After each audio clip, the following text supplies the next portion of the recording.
Okay, thanks everyone. We're going to move on to our next session with Jennifer Greenamoyer. And I have a brief introduction of Jennifer as she comes onto the screen here. Hello, Jennifer. Thank you for making some time this afternoon. I know Jennifer,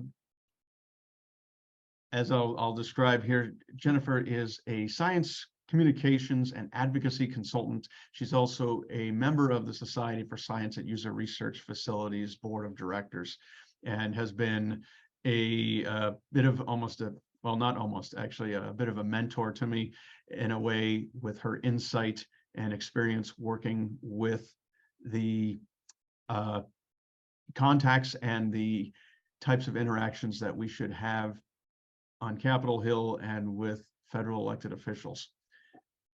Prior to moving on to her own consultancy, Jennifer was recently with the American Institute of Physics, and she was their principal government relations liaison, working to assist that organization's member societies with development and implementation of government relations initiatives. She regularly represented AIP to Congress and other policymakers to move science policy interests forward, and she works with the science and technology community to influence policy developments and lobby for appropriations. Although I guess I shouldn't say she's lobbying now, not being part of that organization. In addition, though, she also managed AIP's congressional and State Department fellowship programs, and as a board member for SSURF, coming as a private citizen, she has been invaluable in helping to explain the processes behind the scenes and the timelines and the different types of roles and decision-making processes that anyone who is looking to participate in science policy advocacy needs to know. And she's going to discuss more about that this afternoon regarding some of the strategic outlook that SSURF has and the ways that we are engaging with our advocacy efforts in Washington, D.C. So Jennifer, I'll let you scope out a bit more of how you would like to describe this. Thank you for making some time. And again, personally, thank you for all of your insight and help on behalf of SSURF's mission. Yeah, thanks so much, Dan. And, feel free to ask me questions at the end, because I may not have covered everything that I thought I was going to. So I'm really happy to be here. Thanks for that great introduction, Dan. Jennifer Greenamoyer, and I've been on the SSURF board for about 3 years now. And before that, you might have known me from my work at the American Institute of Physics. I was there about 15 years. Before that, I was also a congressional staffer. I worked at the Environmental Protection Agency. So happy to talk to you guys about any kind of advocacy or different kind of agency inner workings and kind of, influencing agencies too, which I don't talk as much about in today's presentation. I also, just as I was putting this together, I looked back to see how long I've been engaged with SSURF and NUFO, the previous iteration of SSURF, and I figured out that it started in 2012, and when I kind of helped out with the Congressional Hill event that year, and then I went on to go to my first annual meeting in 2013 in Berkeley. So it's great to be here in part as a board member, because I have been really invested in this organization, and especially the goals of the organization a lot over the years. And, I'm here to talk about some of the fundamentals behind building out SSURF's government relations efforts, so that I can give you a little bit of context to our approach to how we kind of thought about building out the government relations, and things that are foundational and kind of underlie a lot of the government relations efforts.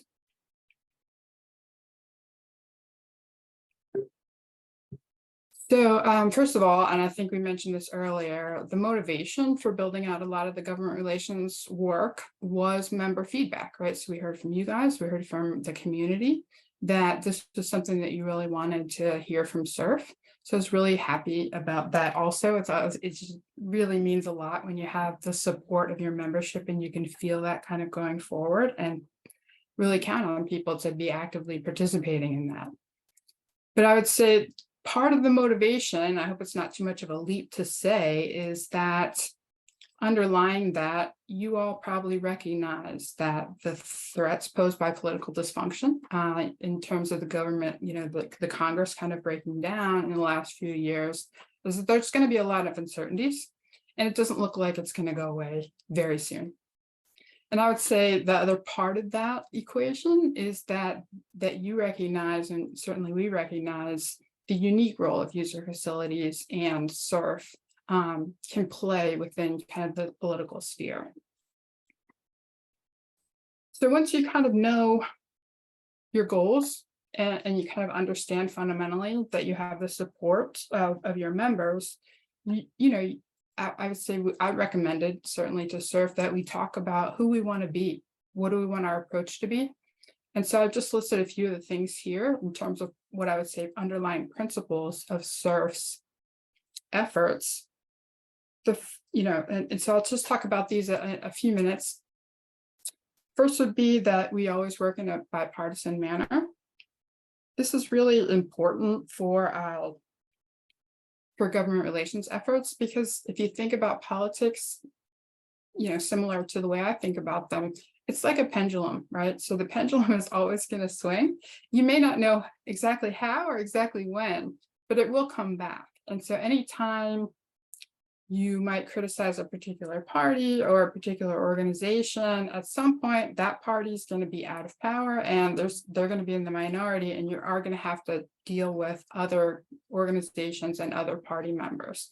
So it's always important to just be friends with everybody and be a good partner. And that's going to be the theme that I'm going to pull through my presentation today about being a good partner. The second thing that I always recommend for SSURF, and one of the reasons why I'm so proud of the progress that we've made, is what I call constructive engagement. And so this just means that we're not going to be an organization that just opposes things. We're not the organization that says, no, we don't like that, kind of consistently has a negative message, right? We're going to take the time to understand the perspectives that are different from ours, through partners, through agencies, through the White House, and just recognize and take the time to be thoughtful about that. And then take the time, if we can, to explain what our position is to those other partners. And then lastly here is just to be a community team player. And this has a lot to do with what Dan was talking about earlier in terms of being part of the Energy Sciences Coalition, and working with the other universities, groups, and organizations that are part of that group. And it just means that you're going to be, trustworthy and reliable and a positive contributing member of those kinds of groups.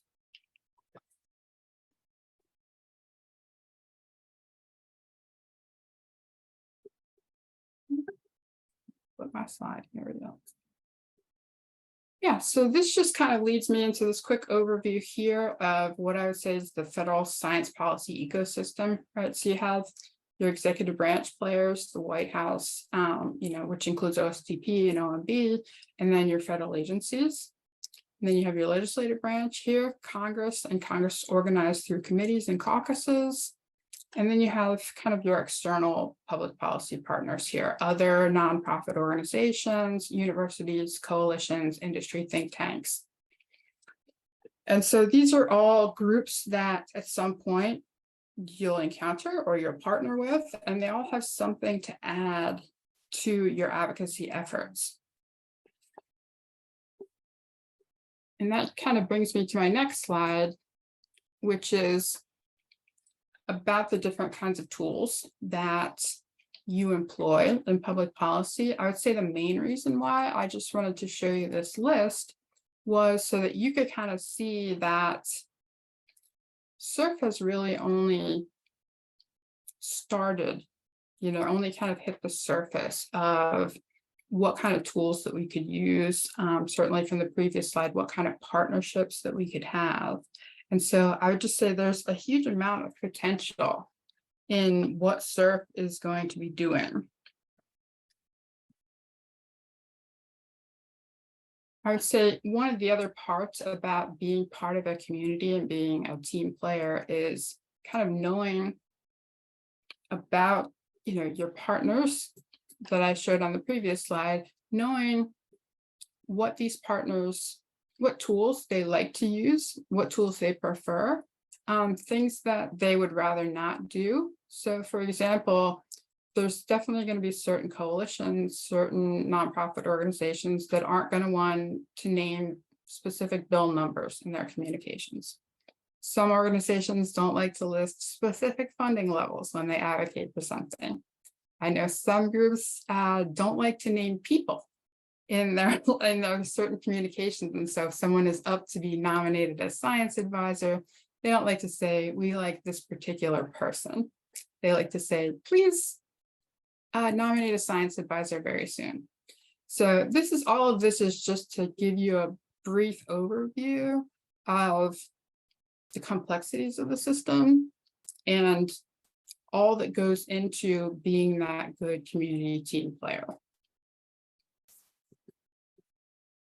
And, it's the same kind of message when you start thinking about things like these tools, right? Some organizations that you're partnering with are going to be more familiar with and enjoy the use of certain tools.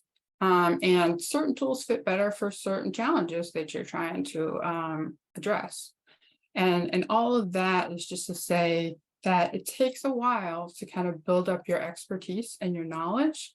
And what's important is to just kind of be on the ground and keep your ears open and get to know people and watch for a little bit about how people engage and who likes to do what and when and how. And then you can kind of join in. And hopefully you're able to participate in the community in a way that is open, and you can ask them questions about, so we have this particular issue and what do people want to do about this? Is anybody else interested in this issue?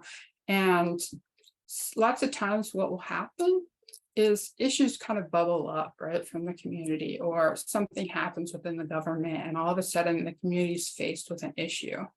One of the ones I was thinking about was when there used to be some restrictions or some bans on travel for government employees.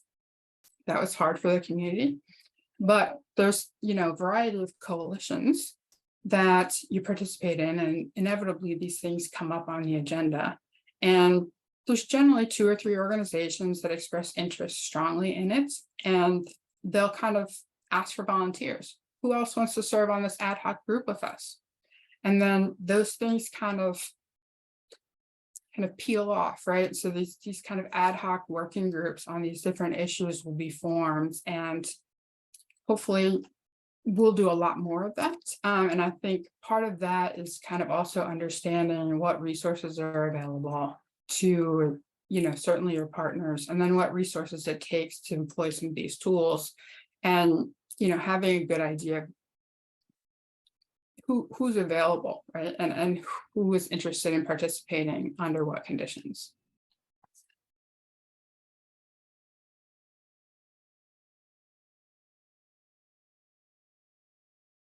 So this slide, the question that was kind of posed to me at one point was, what's possible? And so I was trying to figure out a way to answer that question directly. And, this is my attempt at that. And so, understanding that all the different players within the policy sphere do have some sort of limitations on them, either by law or by policy or by resource restrictions, all of those things. And so, what's most important to know, of course, is what your own organization's restrictions are. And so for non-governmental organizations, one of the roles that we can play within the policy sphere is that we can gently contradict the administration a little bit, right? We can say, we really need more money, or we really don't like the way this is being implemented, or there's some problem with the helium reserve. We need you guys to step in and regulate it. So there's ways that we can advocate for externally that a lot of organizations can't do. And so, it's just important to be aware that you can do that, and to be careful about how you do it. And the agencies are glad that there's alternative voices in a lot of different ways, right? So sometimes they're not happy with the budget that they got, but they can't necessarily express that, right? They certainly can't speak out against the White House, right? Because they're part of the executive branch. And then oftentimes, if they did speak out against Congress, there's some repercussions on that. And so they're really not in a position to be able to do that. But we can speak out and say, this is what our community really needs for funding, or this is what we really would like to see from the government. And that's really helpful in a lot of different ways, to have Congress, the White House, and agencies kind of know what it is that the community does want. And so it's a way to rally the community behind certain messages. NGOs specifically, we cannot contribute to political campaigns. There's certain rules that govern NGOs. Specifically, it usually comes from the IRS, the definition for a lot of these things. We can also not lobby as our primary activity. And you've probably heard about these kinds of things too, in terms of lots of times churches can be non-governmental organizations, and sometimes they get too political and people start questioning, like, wait a minute, isn't your primary responsibility supposed to be to, religion and religious efforts, and not necessarily politics? And so people like to see NGOs stick to their mission, right? Our mission to serve, user facilities. But other missions, I mean, it's a huge range there for NGOs. You've got certainly healthcare, humanitarians, certain social and political issues. I mean, even groups like Mensa, that's a nonprofit organization, right? So it's always really amazing to me, and kind of humbling a lot when I go to the Hill and see all of the other groups that are up there advocating for their own issues.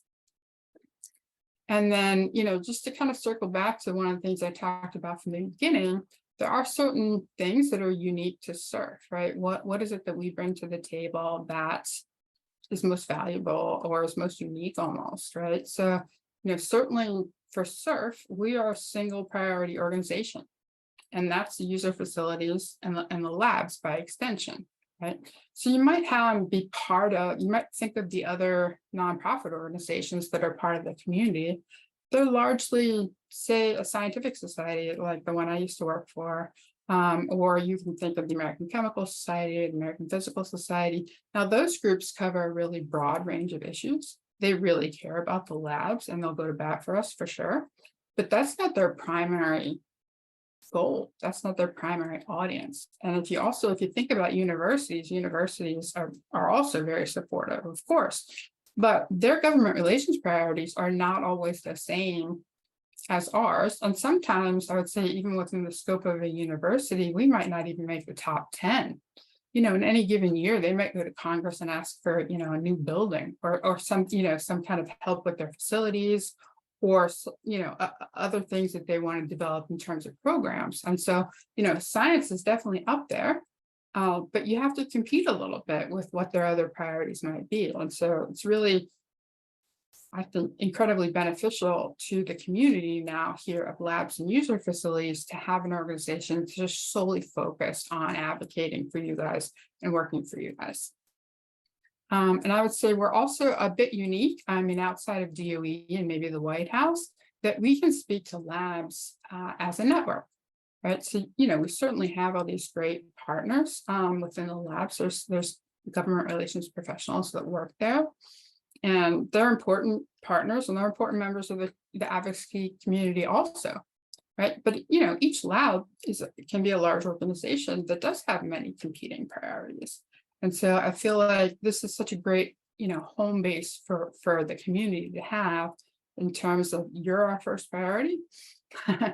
And, we're happy to talk about individual labs and user facilities and what they've accomplished. But we can also speak very specifically about what's happening at other labs and how all the labs work together to solve certain problems. And that means a lot to congressional offices. They like to see that there's kind of a unification amongst what DOE's efforts are, and then also how all the labs do enjoy working together.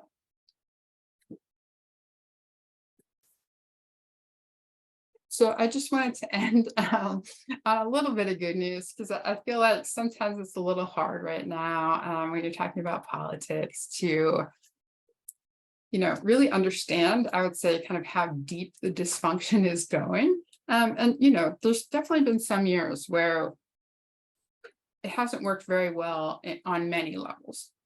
But I feel like Congress within the last maybe 3 years, 2 years, has kind of found its footing again, and that it is functioning at our level, right? So there's constituents are able to meet with congressional offices and express their priorities and their needs. And, that includes individuals like yourselves or organizations like ours.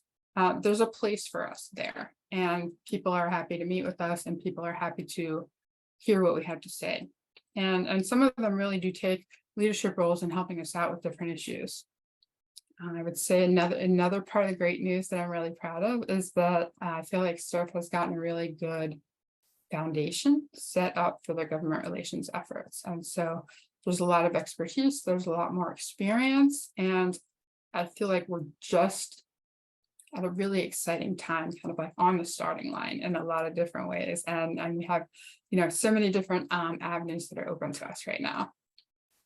The other kind of key that I look for in terms of are we being successful in our efforts would be that we're able to schedule meetings with congressional offices. And it's important to remember that these offices get hundreds of meeting requests every week, and they really do get to choose who they're going to meet with. And so the fact that they're taking time to meet with us, certainly a hallmark that is showing you that they respect us and that we're, a positive experience for them and a positive partner with them.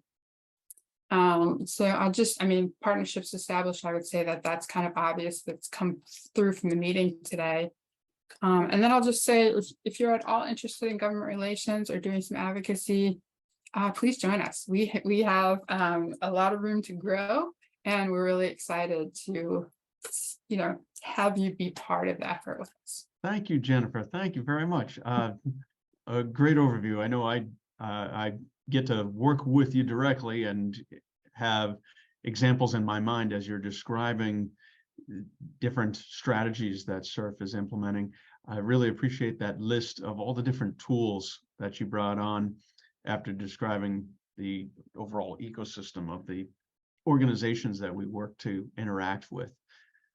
I want to open it up to any questions if people from the audience would like to ask us more about, say, how we choose who to visit, or if they would like to recommend any type of topic that we be sure to bring up.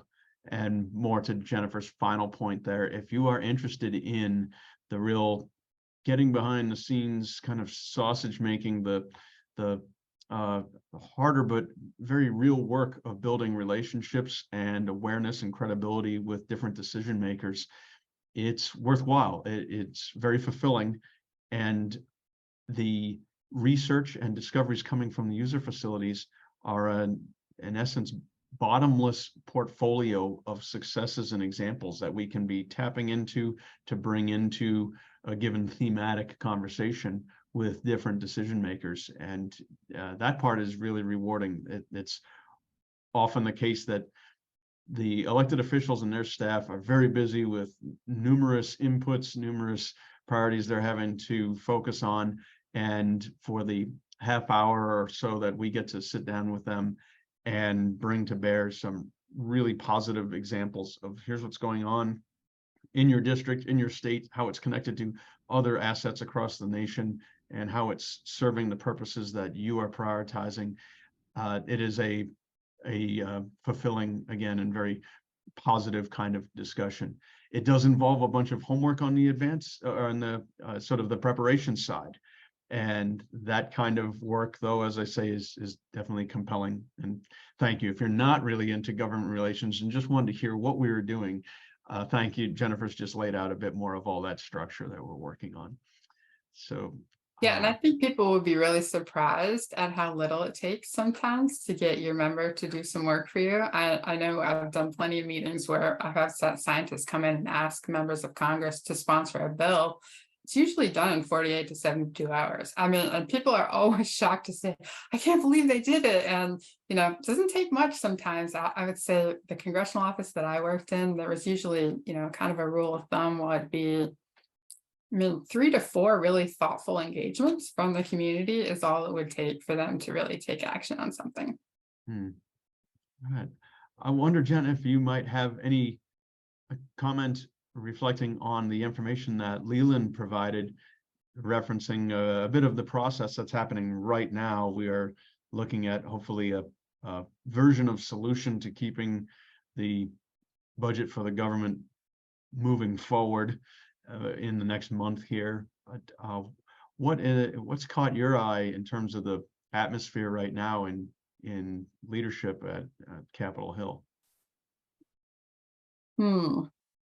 I would say I've kind of learned to not make predictions about things over the years.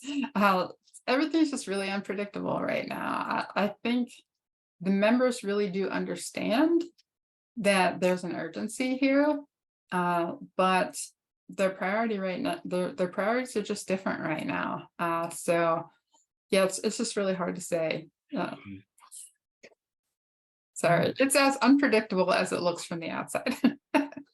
Right. Well, with these one-on-one type of interactions that we have in the overall strategic programming that we continue to grow, there's a lot of connections being made, and we'll continue to connect with the decision makers and their staff who very sincerely want to have the kind of information, the data about what is happening at user facilities that they can use for rationale to continue to maintain support, to justify support when it comes to making some budget decisions, and we'll continue to do that.